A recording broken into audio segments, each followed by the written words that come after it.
Hi, it is the human operating system time.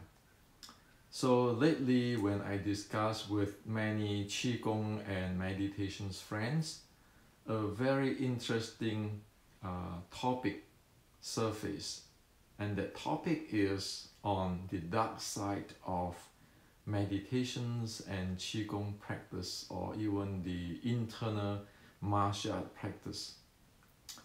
So many people believe that there are certain side effects in meditations or Qigong or internal martial art which people don't talk about.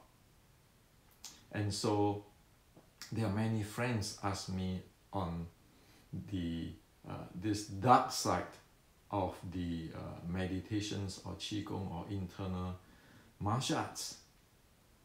So today I like to share with you my view on this. Okay, so probably I need to wear this so to talk about the dark side of meditation, Qigong and internal art. Okay, so today I like to share with you the basic, the bottom line of this so-called dark side, from my perspective.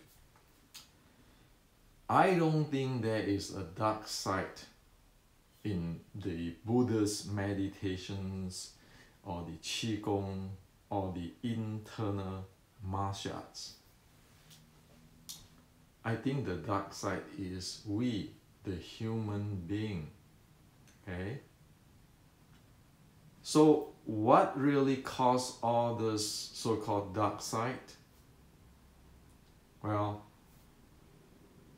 the first thing which caused this dark side is the lack of educations, lack of formal educations.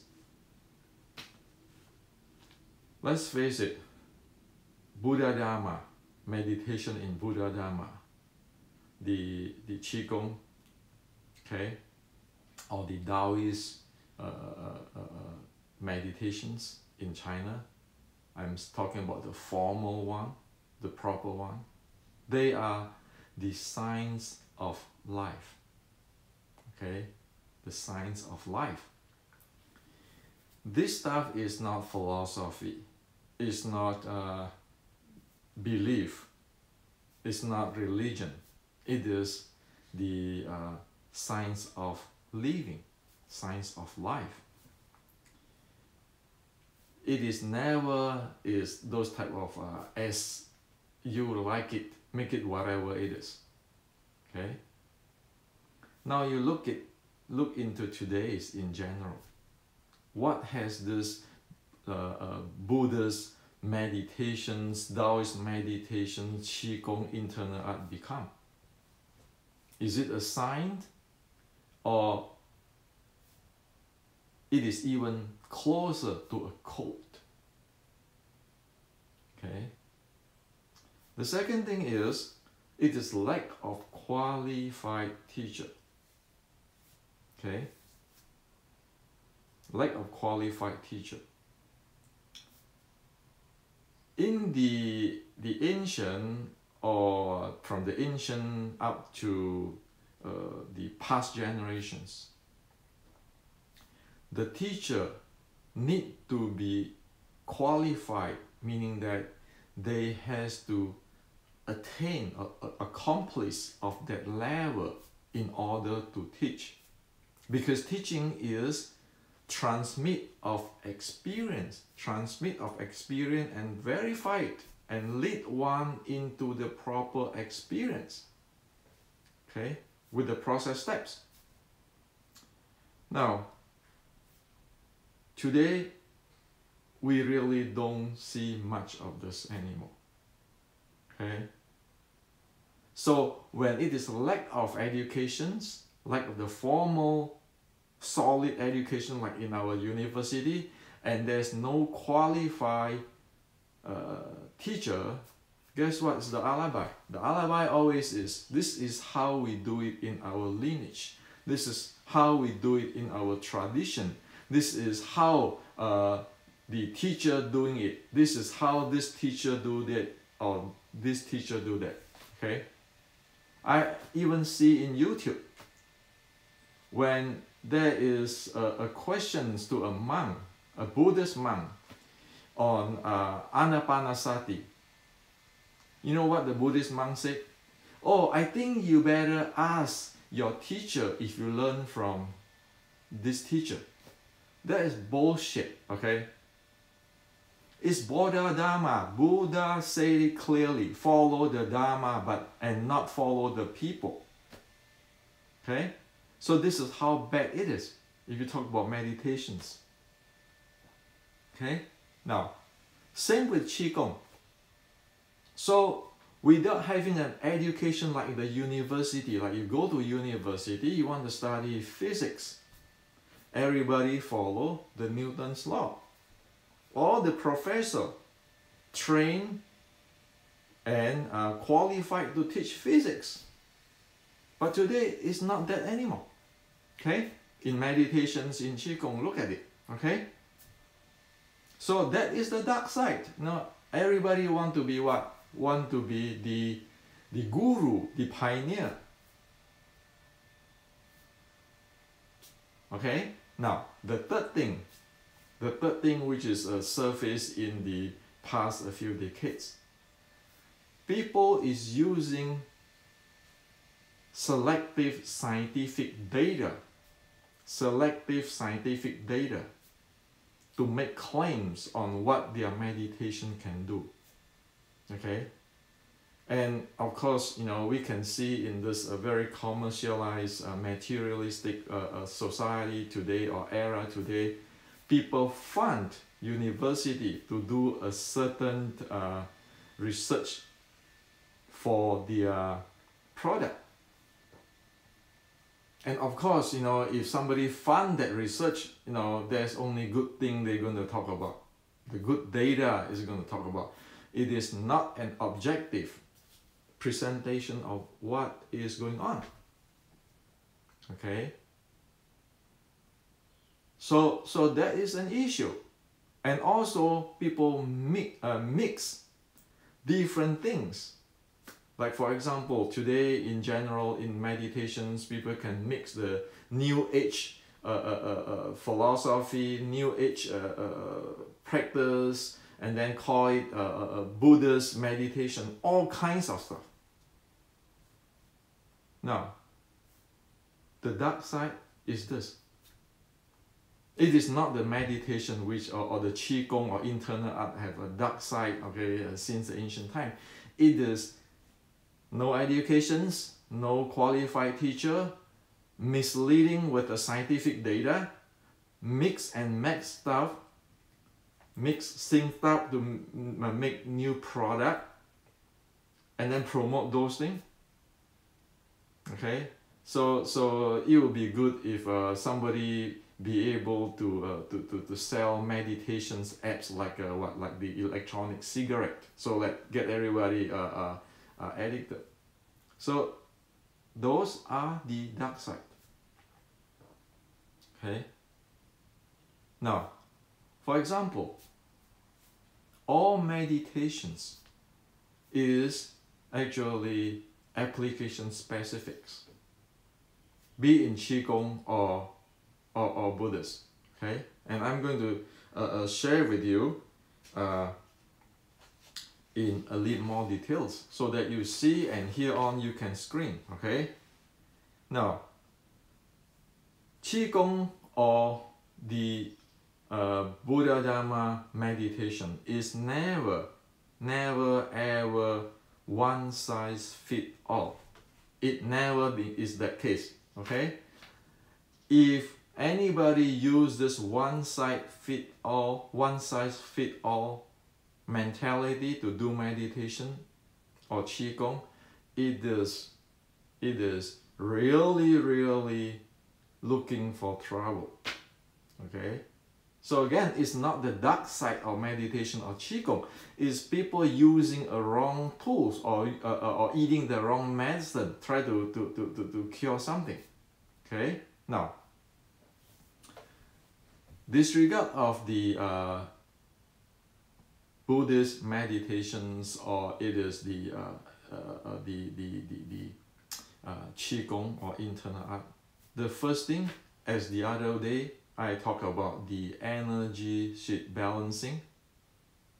Okay, so forget about talking about this universe energy from Buddha or universe energy from wherever it is. The bottom line, the first bottom line of Qigong and meditations or internal art is what? Your diet and your sleeping and rest. That's the first key, because that's where your energy source is. Well, let's face it. Let's face it. Read Buddha's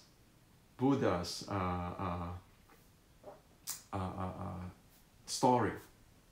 Didn't he has to drink the milk before he get enlightenment, or else he died?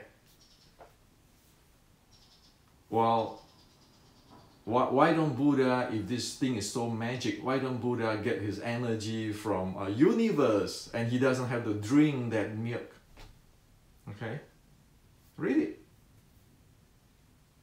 And in Chinese medicines, in Chinese Qigong and internal art, diet is very important. And rest is very important also. Otherwise, it is caused one thing which is people talk about it in Chinese is called 内伤, internal injury. Okay. So boil down to today's language, that is referred to or classified into the energy balancing. Okay, energy balance it, or in today's words, you need to know where your input and output, balance your input and output. Okay. Now, also, in all these meditations or Qigong, they always has two states, right? Like the other day I'm talking about the intentionally regulating state, and the natural resonance state, where this state is discharging, this is the charging. In today's term, this is training. Now, like borrow the sport term, and this is recovery.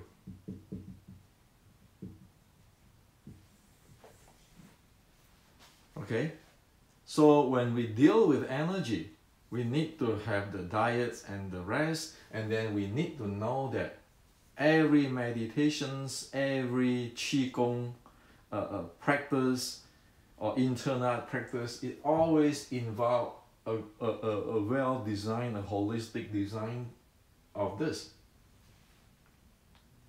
Okay. If this basic, very fundamental stuff do not being taken care, it is trouble. Okay, you know that if people keeping doing the training and there's no recovery, you know you're going to ruin that thing.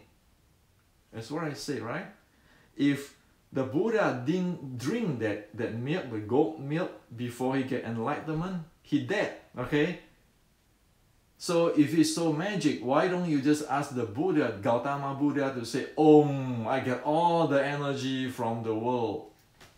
Why don't he do that? He's the Buddha, right? So that is also why I say Buddha Dharma is a life science. Okay, it's a science of life. It's a science of life. The Buddha is not some kinds of a magic figure. Read the history. Okay, now. Also, all this meditation stuff is application specifics. Okay, application specific. Let me show you one. Okay, so you'll be able to hear on know this, and you need to know this if you learn Qigong or meditations. So this is the lamp. Okay, so this is the filament. This is the oil. Okay, So this is the energy, this is the filament. In the Chinese medicines or Chinese Qigong or Chinese internal art, they always talk about these two things, the oil and the element, the energy and the training, okay? The circulations, okay? The filament is like the circulations, this is the energy, okay? So in the practice of Qigong or the traditional Chinese medicines or martial art and so forth, you always look at things as if the oil is lagging, okay, meaning that you don't have enough oil, that is meaning as the yin deficiency. If the filament is become shorter and shorter, that is the yang deficiency. So in whatever meditations or Qigong practice or whatever, one need to know is the particular person, that person who's going to practice it, what is the conditions of his oil and his filament. So the guy who have, for example, the guy who have high blood pressure, in the Qigong practice, Qigong meditation practice and so forth, it is classified as the yin deficient. So when it is a yin deficient, one need to practice the meditations, which is more toward the recovery and less for the training. Okay? So this is the oil, this is the filament. Okay? So it has to prescribe that person. If he's high blood pressure, that's how he should practice. If that person is prescribed the more trainings and less recovery type of practice, it is going to cause further imbalance. Okay? It's not helping that person, is going to cause trouble for that person. Okay? So anybody to have a formal educations or a qualified teacher, when somebody when they practice the meditations or Qigong or internal martial art, the teacher look at that student. Oh, this student is yang deficient or the yin deficient, or is pretty balanced, then they prescribe a type of meditations or type of practice for the student. And then monitor that person. Something go wrong right away, needed to change. Okay? This is also the same with Buddhism. Even in the Buddhist teaching in the Sutta, it's saying that the Buddha teach one need to keep monitor one's body to change different type of meditations techniques or methods. Okay? Also, in a very simple way, the Buddha Dharma meditations have the samatha meditation, which is the development of the calmness, and the vipassana meditation, which is development of the insight. Those are not one size fit all. Okay? So this is the basic. So if we really want to study or practice meditations or the Qigong or internal art, first, your diet, your resting, okay, your energy balancing. The second, aware of the training and recovery, and aware of what is this for, okay, in terms of energy and in terms of the like the Buddhist meditations of for samatha, for train for calmness, or train practice to get insight, okay, to develop insight meditation. So one need to know this. This is the basic, okay. Without knowing this and jump into different thing, that is looking for trouble. In ancient time, my time and above, one must not even talk to one's classmate on what one is trained or taught by the teacher. It's not about secret. It's about everybody's body is different, everybody's state is different.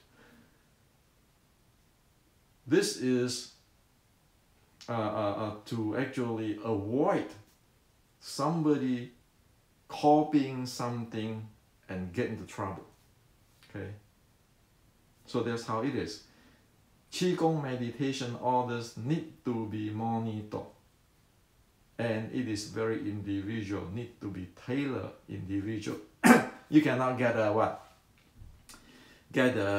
smartphone meditation apps, okay? The same thing again and again, the same 2-3 combination, then you say, oh, this is good for depression, this is good for anxiety, this is good for cancer, this is good for whatever. That is the dark side, if anybody doing that, okay? Because this is the facts, and doing that is very irresponsible for the customer. Okay, so boil down to the same thing. We need formal educations. We need a qualified teacher. Okay, now, as for the truth of the Buddha Dharma meditation, Buddha Dharma meditations, okay, let me share with you this. Meditations in Buddhism,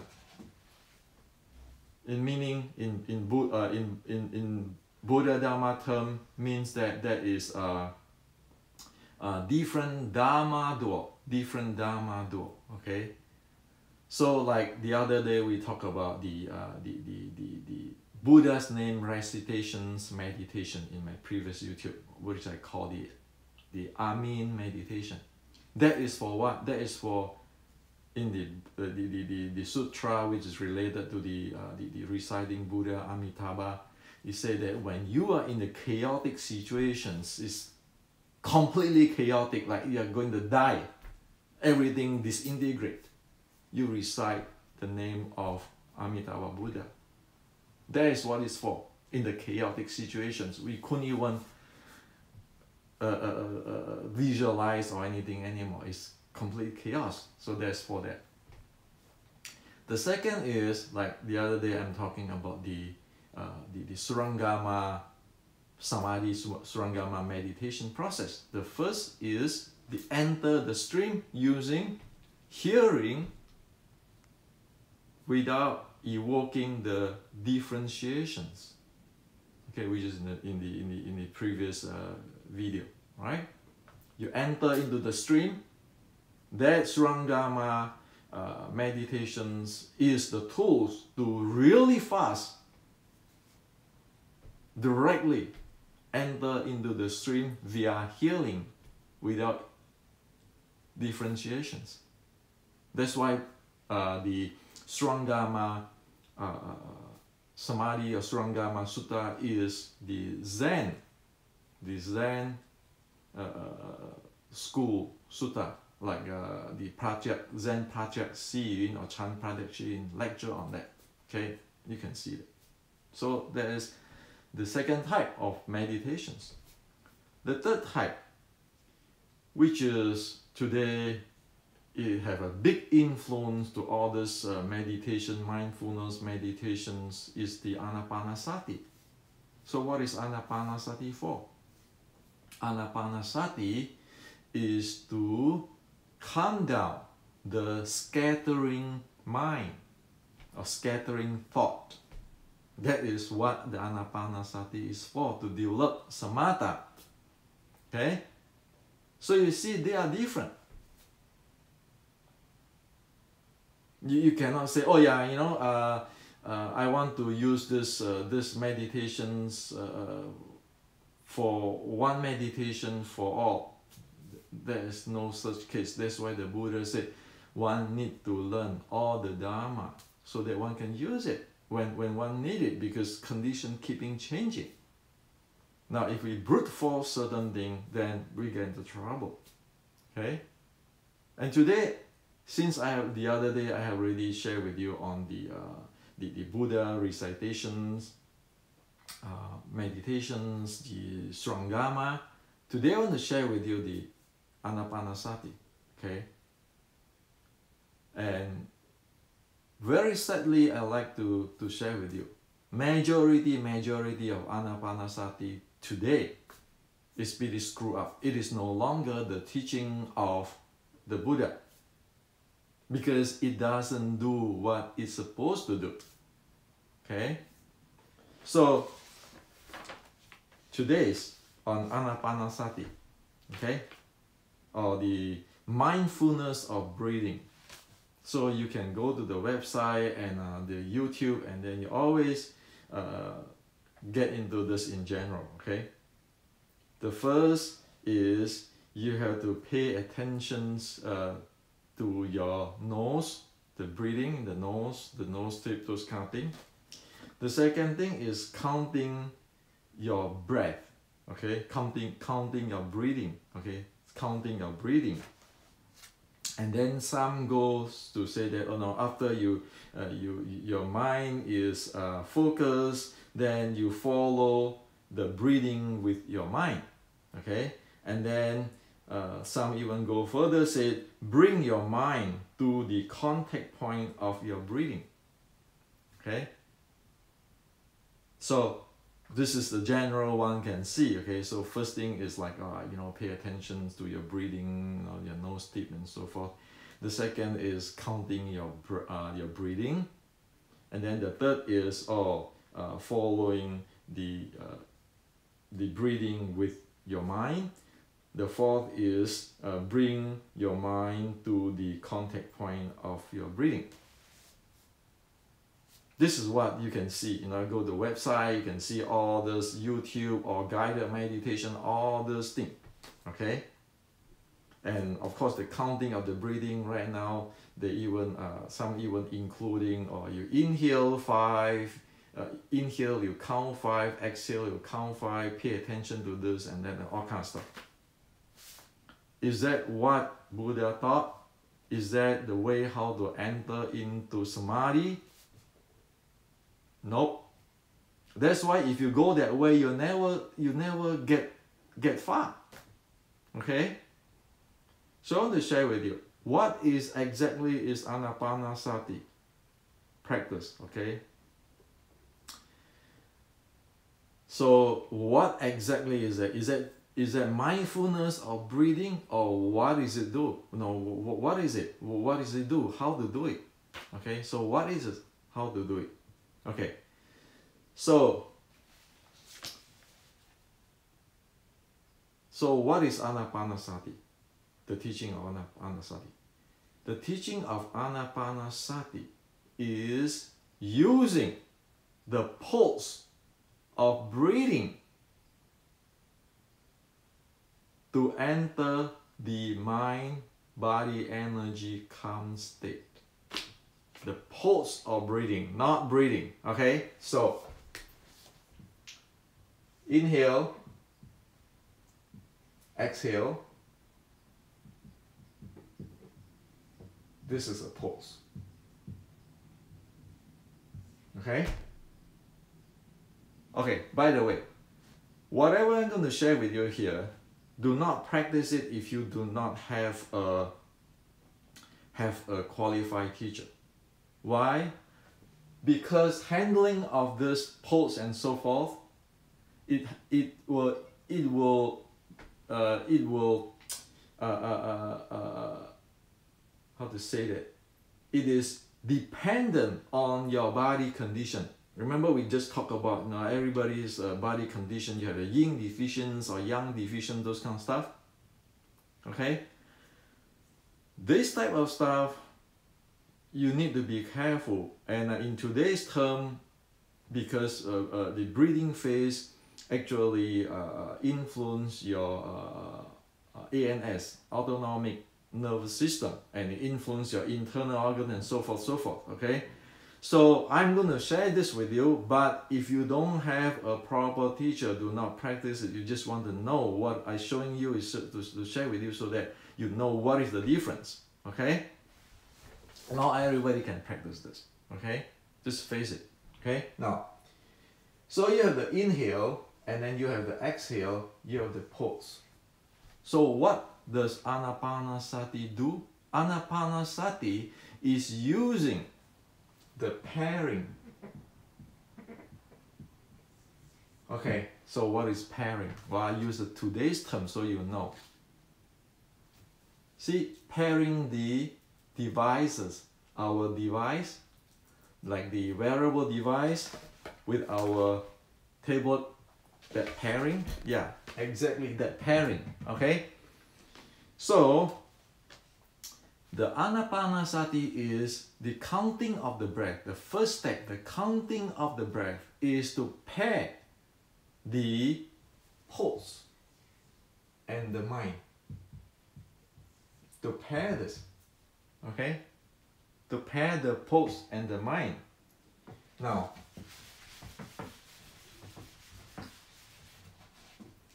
so inhale, exhale, this is pulse in breathing, okay? So this exhale.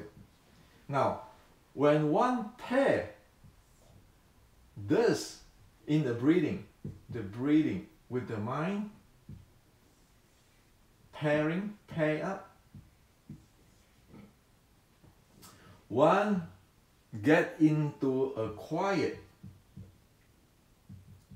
I want to spell quiet, okay? A quiet or rest state. Okay? So the counting, the first step of Anapanasati, the counting is not counting inhale, exhale, count 1, inhale, exhale, count 2. It's not.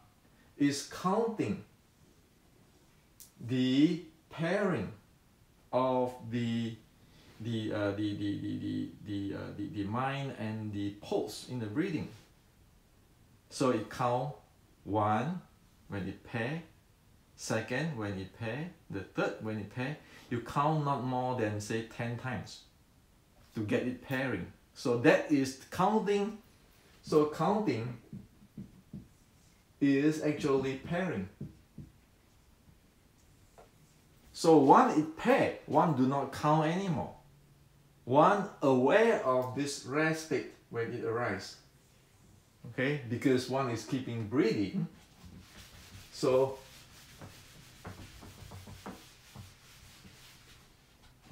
the first thing, the first steps is pairing mind and breathing, pairing via counting. How many times this occur? Okay, say it occur 1, 2, 3, 4, 5, 6. Well, it pair. Once it pair, you don't count anymore. And then one aware of the state, which is the quiet state or the rest state. One just aware of the state after one don't after the pairing. Okay, because this is the rest state, and this state actually it varies. Okay, and that is how one calm down and enter into samadhi. Because when after a while, this if one is well trained, this rest state become longer and longer. That is how they get calmer and calmer and get into the samadhi, which is the deep state of calmness. Okay? So this counting is what we call the intentional regulating. Once it get into this, it pair up, once aware and just let it go, that is a natural resonance. You just get inside there. Okay? This is how Anapanasati is practiced. Okay? So it is not, oh, you pay attention to your breathing and breathe out in your nostril, or you count your breathing in and out, and then you follow your breathing, or you bring your mind to the contact point of your breathing. Well, if you do that, do this, pay attention to the nostril, the breathing, and then the counting, holding the breath, whatever, how many count, and then following the breathing with your mind, and then bringing your mind to the contact point of breathing. You know what you're doing? You just keep your mind busy all the time. How is that going to rest? Well, in the Anapanasati is you pairing into this state. You just aware of this state, and you just rest there and let the body do its job naturally. That is the calmness. That is the calmness, the samatha practice. Okay? So this is what and this is how. Okay? So you can see that from this Anapanasati example. Again, I'm not trying to attack anybody, you know, like the entire world of this mindfulness meditation and everything. What I'm trying to say is, if you are a Buddhist monk, you better get this straight. If you don't get this straight, that means you never enter into samadhi. How the hell are you going to teach anybody? And don't call yourself a Buddhist monk who expert on Anapanasati. You cannot say, oh, this is my traditions, your traditions. You cannot say that, because it is a science of living, science of life, which is the Buddha have already prescribed that. That's why in the ancient time you read about the Zen monk. They have to travel for long journey to meet some enlightenment monk, who is certified, who have the Buddha's mind seal, and asked to be certified. And often people get kicked out, and people go again, cultivate again for decades before come back saying, hey, am I okay now? Please check me. It's not, oh, you know, I do it this way. This is, I do it this way. This is my way. Or all sort of stuff like that. Okay? So what is the dark side? The dark side is we human, including me, okay? If we do not straighten ourselves up and honestly, really scientific, objectively saying thing, okay? Like you don't want to say, you know what, meditations can what? The other day I said, heard something. Oh, meditations can strengthen your immune system. I said, huh? What the heck are you talking about? Okay. The other day, just a meditation teacher come visit me and say that. I said, what the heck are you talking about? He said, well, by scientific, this doctor make this, this professor or researcher in this university make this research. I said, stop bullshitting me on that, okay? You can get 10 PhD in the or researcher in the university to do whatever they want. But if they don't understand what the heck's going on, what are they doing? As this Anapanasati stuff, I just show you, okay? That's how people get into samadhi. Well, if you don't follow this, what type of experiment or research are you doing? Okay? So again, it's us. Like past few weeks, there are some big name celebrities saying that it's too late. The AI is coming. It's too late now. We're gonna use AI, all kind of stuff, and so forth, right? I'm living in Silicon Valley. I don't think it's too late. AI is still under we humans' control. We human manage it. It is not the AI the problem. It is us who is the problem. Our greed, our hatred, our ignorance, that is the problem. Not the AI. AI is just a machine. Okay?